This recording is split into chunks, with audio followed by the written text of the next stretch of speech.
नमस्कार साथियों, आज हम लोग पढ़ेंगे जो हम लोग का चैप्टर था फ्रांस की क्रांति, उसी का दूसरा हिस्सा पढ़ेंगे, यानी दूसरा रीजन पढ़ेंगे। यानी फ्रांस की क्रांति होने का पहला रीजन था या कारण था राजनीतिक कारण, दूसरा का कारण है क्या, सामाजिक कारण। तो हम लोग इसी के बारे में पढ़ेंगे। यानी फ्रांस की क्रांति हो रही थी तो उसका दूसरा कारण था सामाजिक कारण।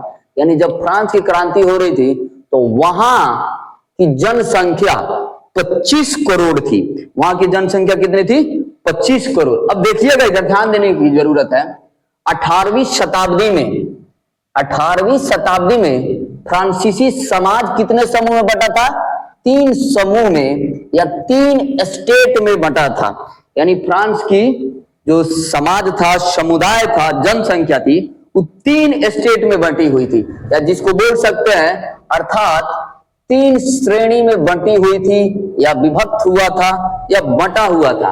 यानी फ्रांस की जो समाज थी या वहां की जनता थी या जनसंख्या थी, 3 भागों में विभक्त थी, 3 श्रेणियों में बटी हुई थी, 3 स्टेट में बटी हुई थी। यानी कितने स्टेट में बटी हुई थी? 3 स्टेट में।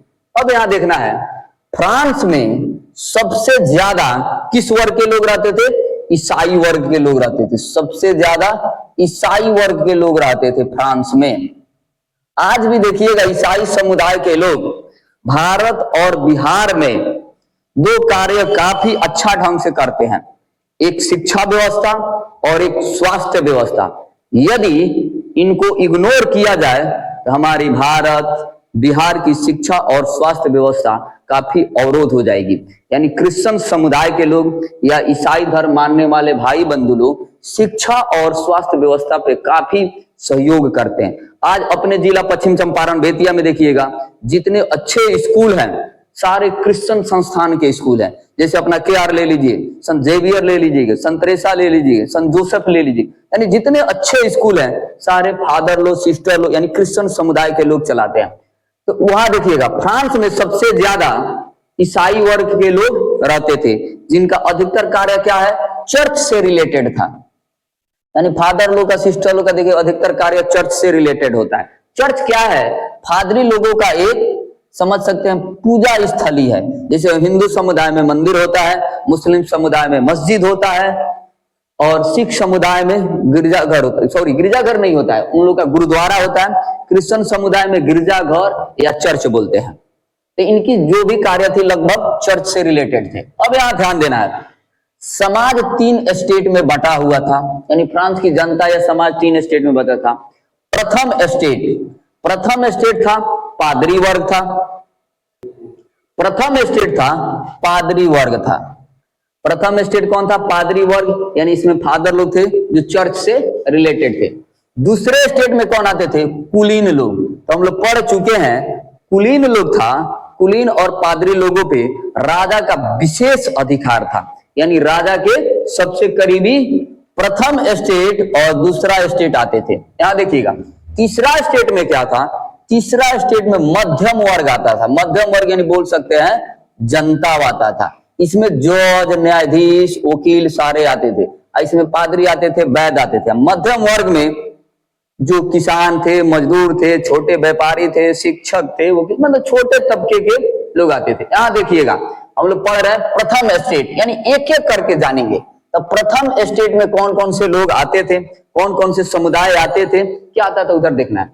प्रथम स्टेट में पादरी वर्ग, यानी पादरी वर्ग आता था प्रथम स्टेट में। यहां देखिएगा, यहां भी था, प्रथम स्टेट में पादरी वर्ग आते थे। तो प्रथम स्टेट में पादरी लोग आते थे, जिनकी जनसंख्या लगभग 1,30,000 थी। यानी प्रथम स्टेट में जो पादरी लोगों की संख्या थी, पादरी लोगों की, उनकी संख्या लगभग 1,30,000 थी। पादरी वर्ग के लोग राजा का गुणगान करते थे। राजा का गुणगान का मतलब राजा के हाँ में हाँ मिलाते थे। यानी राजा के, यहां लिख भी दिए हैं, राजा के हाँ में हाँ मिलाते। जैसे राजा बोल देता था, नहीं यही सही है, हाँ जी जी जी जी जी जी, हाँ हाँ। जैसे राजा बोल दे, आज सूरज पूरब से नहीं पश्चिम से निकलने वाला था, हाँ राजा साहब बोले हैं सूरज पश्चिम से निकलेगा। यानी उसकी हाँ में हाँ मिलाते थे। यानी बोल सकते चापलूसी करते थे लोग। यानी उसके क्या थे, इसीलिए राजा का उन पे विशेष अधिकार था, यानी विशेष ध्यान था। उनके हाँ में हाँ कहता था, लोग गलत भी बोले तो हाँ में हाँ करना है। देखिएगा एक एग्जाम्पल ले लीजिए, कुछ दोस्त होते हैं, दोस्त से पार्टी लेना होता है तो उसका पैसा खाना होता है, हाँ हाँ हाँ तुमसे अच्छा तो कोई नहीं है। लेकिन दोस्ती में ऐसा नहीं होने चाहिए। सच्चा दोस्त वही है जो आपका हितैषी, वही है जो आपके कमी को बताता है, आपके सामने आता है। यानी मुंह मिट्ठू बनने से अच्छा है सही बोल के उससे दूरी बना लीजिए। लेकिन यहाँ पे ऐसा नहीं था। पादरी लोग सबसे करीबी थे राजा का, यानी पादरी वर्ग के लोग राजा का गुणगान करते थे, इसीलिए राजा उनको विशेष ध्यान रखते थे और राजा के हाँ में हाँ मिलाते थे। जो आप बोलते हैं ना वही सही है। यानी राजा लोगों को लगता था कि हम जो बोल रहे हैं सही बोल रहे हैं, क्यों, इन लोग तो गुणगान कर रहे हैं, यानी हाँ में हाँ बोल रहा है। कुछ त्रुटि भी होता तो इन लोग सुधारने की कोशिश नहीं करता था। आगे देखिएगा, पादरी वर्ग पर राजा का कुछ ज्यादा ही मेहरबान था। यानी पादरी वर्ग पे राजा लोग क्या थे, राजा जो लुई सोलामा था बहुत ज्यादा मेहरबान था, यानी बड़ी उन लोग को ध्यान रखा था। कैसे मेहरबान रखा था, इन लोग को टैक्स फ्री कर दिया था। क्या किया था, टैक्स फ्री यानी कर फ्री कर दिया था, और इन लोग को राजकाज में अच्छे ओहदे पर रखा था, यानी इसीलिए तो राजा मेहरबान था। आगे हम लोग पढ़ेंगे दूसरा स्टेट में।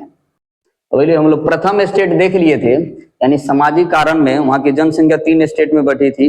प्रथम स्टेट में आते थे लोग पादरी लोग, सेकंड स्टेट में आते थे कुलीन लोग, और थर्ड स्टेट में आते थे मध्यम वर्ग यानी आम जनता।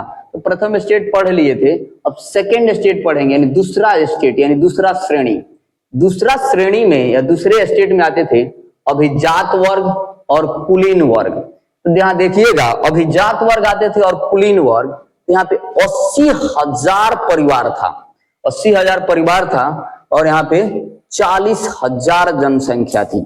तो कुलीन वर्ग और अभिजात वर्ग इन्हीं के मतलब दूसरे स्टेट में आते थे। अब यहाँ देखिएगा कुलीन वर्गों के लिए ऊंचे पद यानी ऊंचे पद या ऊंचे ऊंचे ओहदे वाले लोग आते थे। यानी कुलीन वर्ग में जो भी ऊंचे पोस्ट पे थे इनके लिए पोस्ट सुरक्षित था।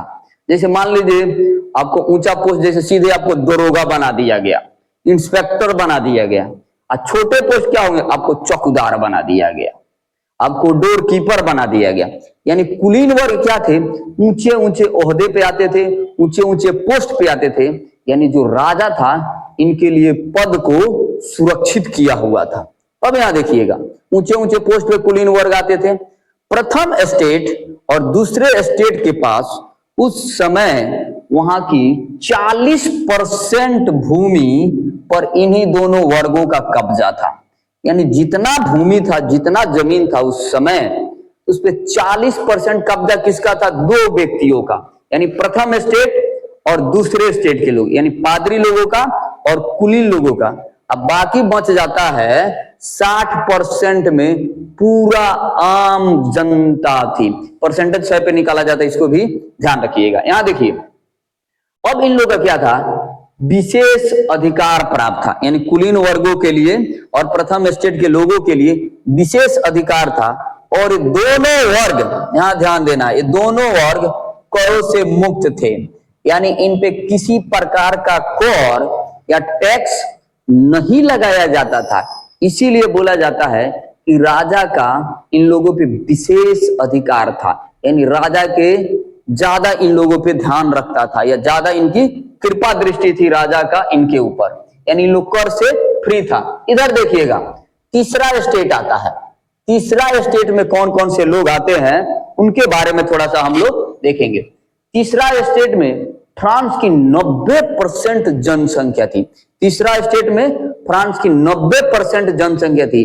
यानी 10% में था लोग कौन, पादरी लोग और कुलीन लोग। यानी प्रथम स्टेट और दूसरा स्टेट 10% में सिमट जाता था, लेकिन तीसरा स्टेट में क्या थी, 90% जनसंख्या थी। क्वेश्चन बन सकता है तीसरा स्टेट में कितनी परसेंट जनसंख्या थी, तो 90% जनसंख्या थी।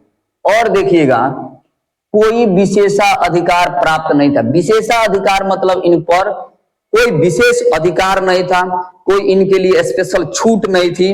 यानी जैसे प्रथम स्टेट और द्वितीय स्टेट के लोगों के लिए विशेष अधिकार प्राप्त दिए गए थे, चाहे राजा के ज्यादा कृपा दृष्टि वाले लोग थे, ऐसा इन लोग के साथ कुछ नहीं था।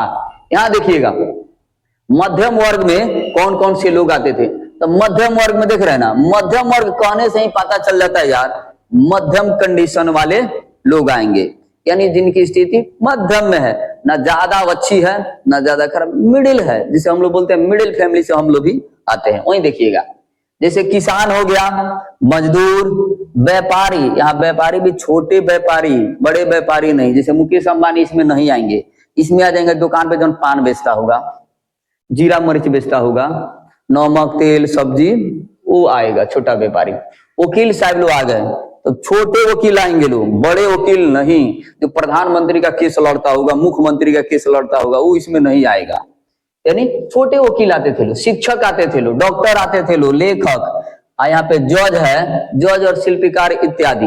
यानी जज भी जो छोटे तबके के लोग होते थे ना, जो जज बनते थे, यानी गरीब दुबले कुचले पहुंचते थे, वो इस विभाग में आते थे। नहीं तो अधिकतर जो जज न्यायाधीश होते थे कुलीन वर्ग से, यानी दूसरे स्टेट से क्या हो जाते थे, सुरक्षित हो जाते थे। यानी कुलीन लोग से ही दूसरे स्टेट के जो लोग थे जज और न्यायाधीश बन जाते थे। एका दूका कोई मध्यम वर्ग से यानी तीसरे स्टेट से कोई जज बनता था। यहां देखिएगा, और इनका कार्य क्या था, जो मध्यम वर्ग के लोग थे या तीसरे स्टेट के लोग थे, प्रथम स्टेट एवं दूसरे स्टेट के लोगों की सेवा करना। यानी जो तीसरे स्टेट के लोग थे, इनका कार्यशैली था कि अब प्रथम स्टेट यानी पादरी लोग, दूसरे स्टेट यानी कुलीन लोगों को क्या करना, सेवा करना है। वही आपका क्या था, कार्य था। सेवा के नाम पे क्या करना होता था, यानी तो जिनको सेवा करते हैं तो स्वामी हो गए, तो स्वामी की घर की देखभाल करना, रखवाली करना, झाड़ू पोछा करना और उनके खेतों में काम करना, इसके साथ साथ उनको पानी पिलाना। और देखिएगा जो साहब लोग होते हैं, बड़े लोग होते हैं, कुत्ता पाल लेते हैं लोग, ठीक ना, वो कुत्ता को आपका ड्यूटी क्या लग गया था, नहलाइए धोवाइए, और कुत्ता को भोरे भोरे सवेरे सवेरे शाम के रोड के अरिया या नहर के अरिया लेके घुमाइए। घुमाने का मतलब समझ रहे हैं, उसको क्या कराने ले जाते हैं, ये भी ध्यान उनका काम था। यानी उनको पानी पिलाना, कुत्ता का देखभाल करना, और इन्हें सभी प्रकार का कर देना होता था। यानी इन्हें क्या करना पड़ता था, सभी प्रकार का टैक्स देना होता था। यानी देख लीजिए, इन पे कोई विशेष अधिकार भी नहीं है, इनको ऊंचे पोस्ट पे भी नहीं रखा जा रहा है, और इनका कार्य भी है कि प्रथम स्टेट और दूसरे स्टेट के लोगों की यानी स्वामियों की सेवा करना, उनकी घर का कार्यभार देखना, खेती बाड़ी देखना, उनको पानी पिलाना, उनके कुत्ता को देखभाल करना, और सब प्रकार का टैक्स भी देना। एगो पैसा कम, ऊपर से टैक्स भी ज्यादा देना होता था। फिर हम लोग इसमें आगे थोड़ा सा और देखिएगा, हम लोग तीसरा स्टेट पढ़ लिए थे, यानी तीसरा स्टेट में मध्यम वर्ग के लोग आते थे। यहाँ देखिएगा, फ्रांस की क्रांति का सबसे महत्वपूर्ण नारा था क्या, समानता। यानी समानता, यानी वहां पे असमानता हो रहा था, यानी एक जैसा व्यवहार नहीं किया जा रहा था, उनके बीच में क्या होता था, भेदभाव होता था। इसीलिए बोला गया है फ्रांस की क्रांति का सबसे महत्वपूर्ण नारा था समानता। क्वेश्चन बनता है, फ्रांस की क्रांति का सबसे महत्वपूर्ण नारा क्या है, तो समानता है। अब यहाँ देखिएगा, यानी मध्यम वर्ग के लोग कहते थे कि हमारे साथ क्या हो रहा है, भेदभाव हो रहा है। यानी जहां कहीं भी भेदभाव होने लगे तो समझ जाइए वहां पे क्रांति होने वाला है, जन अनशन होने वाला है, जन समुदाय भीड़ लगाने वाली है। यहाँ पे क्या हो रहा था, भेदभाव हो रहा था।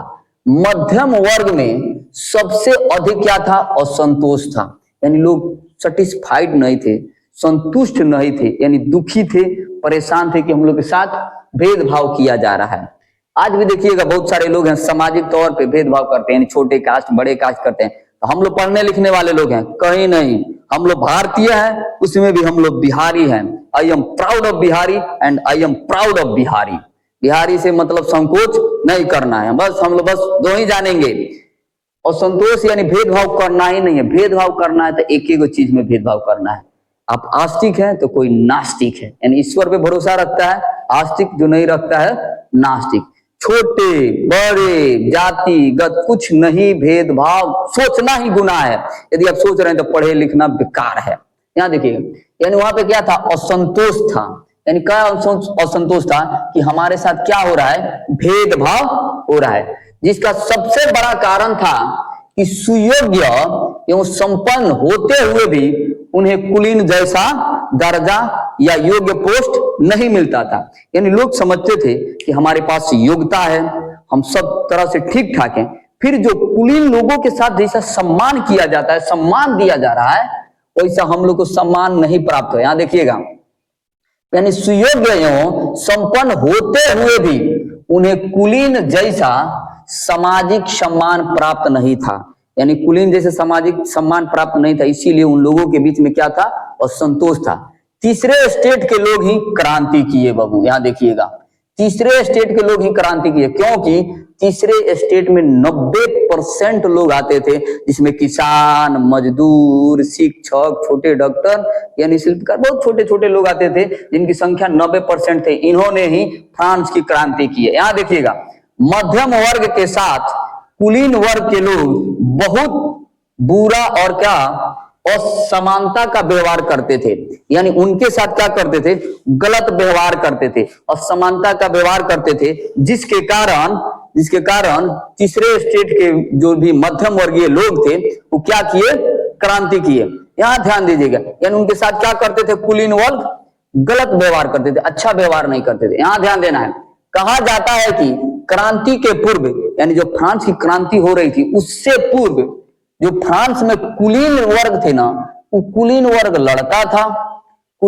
लड़ता था और पुजारी यानी पादरी सब लोग पूजा पाठ कराते थे, और उनपे जो भी खर्च आता था जन साधारण भरता था। यानी जन साधारण उनका खर्च जुटाता था। जैसे आप देख लीजिए, जैसे मान लीजिए कुलीन हो गए, ये लड़ाई करेंगे और ये क्या करेंगे? पूजा करेंगे। ये लड़ाई करेंगे और ये क्या करेंगे? पूजा करेंगे।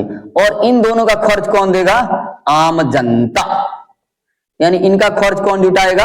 आम जनता। यानी कुलीन लड़ाई करेंगे, ये पादरी लोग पूजा करेंगे, और इनका जो खर्च आएगा ना, आम जनता यानी साधारण व्यक्ति जुटाता है। अब देखिएगा, आप भी सोच लीजिए, आप भी तीसरे स्टेट में यदि आते तो आप भी क्या करते? क्रांति करते, क्योंकि आप सुयोग्य हैं, आपके साथ कोई अच्छा व्यवहार नहीं कर रहा है, क्योंकि आपको तो आजादी मिल चुकी थी। यानी राजा मर गया था, आजादी मिल चुकी थी, तो कुछ ना कुछ तो आप करवे कीजिएगा। राजा इसमें मरा नहीं था, मतलब हम इसे बता रहे हैं, ठीक ना? यानी वहां की क्रांति का रीजन बता रहे हैं। यहां तक किसी को कोई कंफ्यूजन? फिर हम लोग मिलते हैं नेक्स्ट वीडियो में नेक्स्ट हेडिंग के साथ। तब तक के लिए धन्यवाद। जय हिंद।